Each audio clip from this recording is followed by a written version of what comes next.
Alô, irmãos e irmãs, Pai seja com todos nós neste dia 21 de março de 2021.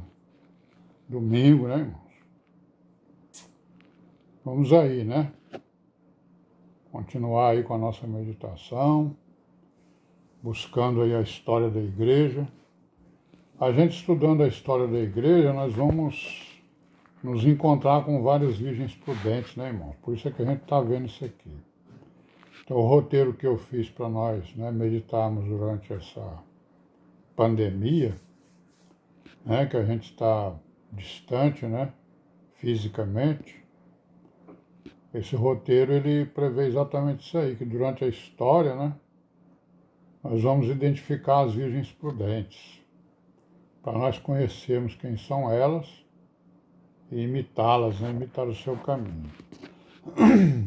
Amém? Então aqui em Coríntios, né, Paulo escrevendo aqui 1 Coríntios, no capítulo 1, nós lemos até o versículo 22, onde está escrito o quê? Porque os judeus pedem sinal e os gregos buscam sabedoria, mas nós pregamos a Cristo crucificado, que é escândalo para os judeus e loucura para os gregos. Né? Loucura para os gentios, né? Grego aqui está no sentido de gentio, não eram só os gregos, né? E é escândalo para os judeus, né? Aí no 24, mas para os que são chamados, tanto judeus como gregos, lhes pregamos a Cristo, poder de Deus e sabedoria de Deus. Olha aí, Paulo dizendo o que ele estava pregando, né? Pregava a Cristo, como a igreja também prega, né? Porque a loucura de Deus é mais sábia do que os homens e a fraqueza de Deus é mais forte do que os homens. Porque vede, irmãos, a vossa vocação, que não são muitos os sábios segundo a carne, nem muitos os poderosos, nem muitos os nobres que são chamados. Mas Deus escolheu as coisas loucas deste mundo para confundir as sábias. E Deus escolheu as coisas fracas deste mundo para confundir as fortes. E Deus escolheu as coisas vis deste mundo e as desprezíveis e as que não são para aniquilar as que são, né? Para que nenhuma carne se glorie perante ele. Mas vós sois dele em Jesus Cristo, qual para nós foi feito por Deus sabedoria e justiça e santificação e redenção. Para que, como está escrito, aquele que se gloria, glorie-se no Senhor. Então é isso aí, né? Mais uma vez ele está combatendo várias coisas aí, né? Está combatendo a pregação dos judeus contra a igreja, contra o evangelho, está combatendo o paganismo também, que faz quase a mesma coisa, ou pior, ou tanto quanto, ou talvez o judaísmo faz pior, né? E está combatendo as dissensões dentro da igreja né, que ficam fazendo acepção de pessoa, porque é isso que eu estava falando aqui, as dissensões aqui, sobre quem era Paulo, Cefas, ou Apolo, não sei o quê, isso aí beira a acepção de pessoas, né? E a acepção de pessoas nós sabemos que é algo que não pertence, né, à nossa vida cristã e ao nosso entendimento, certo? Bom, aí no capítulo 2 o Paulo vai dizer o que é a pregação dele, né? O caráter, a essência da pregação dele. E eu, irmãos, quando fui ter convosco, anunciando-vos o testemunho de Deus, não fui com sublimidade de palavras ou de sabedoria, porque nada me propus saber entre vós, senão a Jesus Cristo e este crucificado. Né? Eu estive convosco em fraqueza, e em temor e em grande tremor. A minha palavra e a minha pregação não consistiam em palavras persuasivas de sabedoria humana, mas em demonstração do Espírito e de poder, Então a essência da pregação dele era essa aí. Para que a vossa fé não se apoiasse em sabedoria dos homens, mas no poder de Deus. Olha aí, irmãos, tá vendo? Por isso é que apareceu, né, aquela acepção de pessoa lá entre os irmãos. Por quê? Porque a fé não estava apoiada, porque a fé estava apoiada em sabedoria de homens, né? Certo? E não no poder de Deus, né? Então a nossa fé ela tem que estar apoiada na palavra, né? Tem que estar apoiada naquilo que a palavra diz. Não interessa quem diz, né? Não interessa quem fala. Se ele falou a verdade, pronto, acabou. Então, se a gente tem fé na palavra, não temos o que discutir, né? E no poder de Deus. Todavia, falamos sabedoria entre os perfeitos. Olha aí.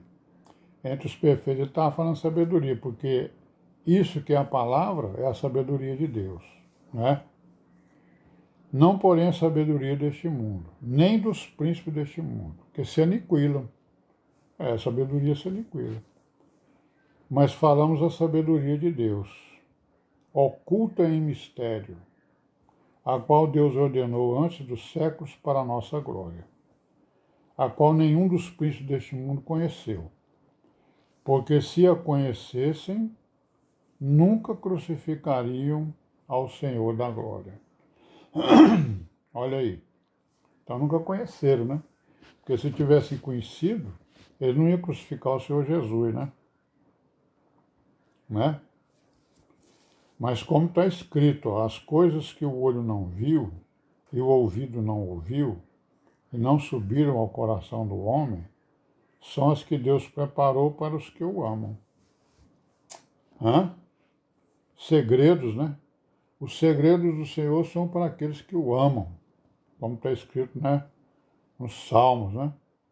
Os segredos do Senhor é para aqueles que o amam.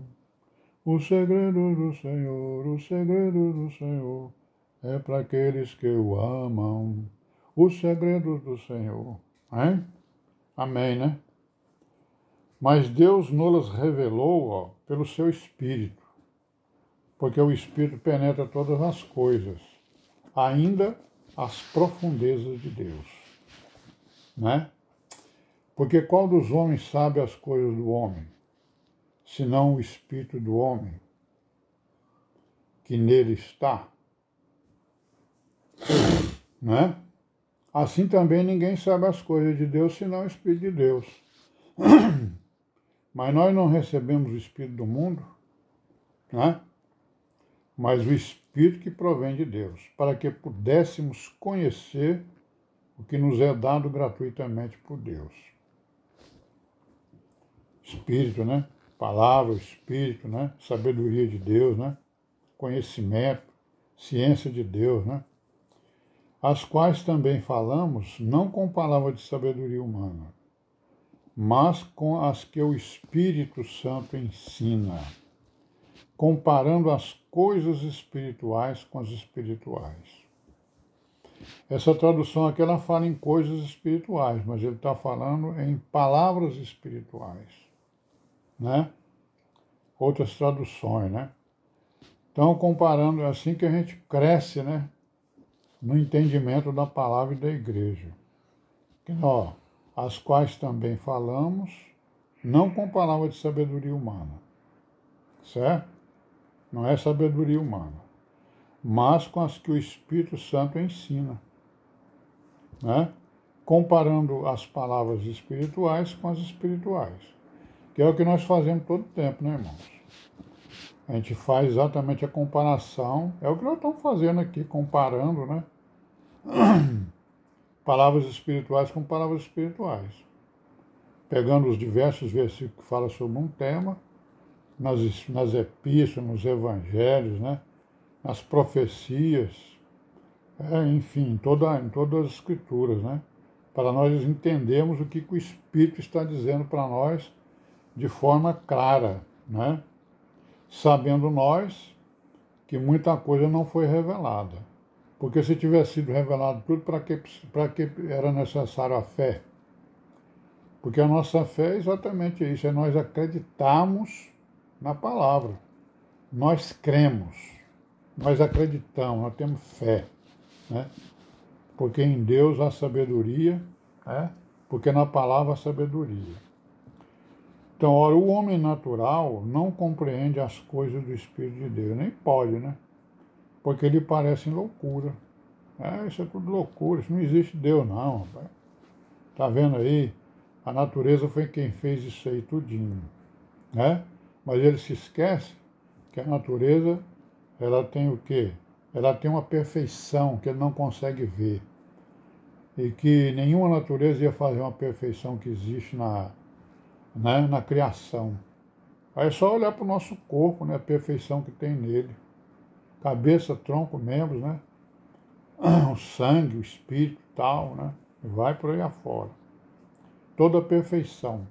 Se a gente for ver, por exemplo, o funcionamento do coração, a gente vai ver toda a perfeição que tem nele. Então, irmão, vamos parar por aqui hoje, né? Amanhã continuamos, se Deus quiser. Paz seja com todos nós. Amém.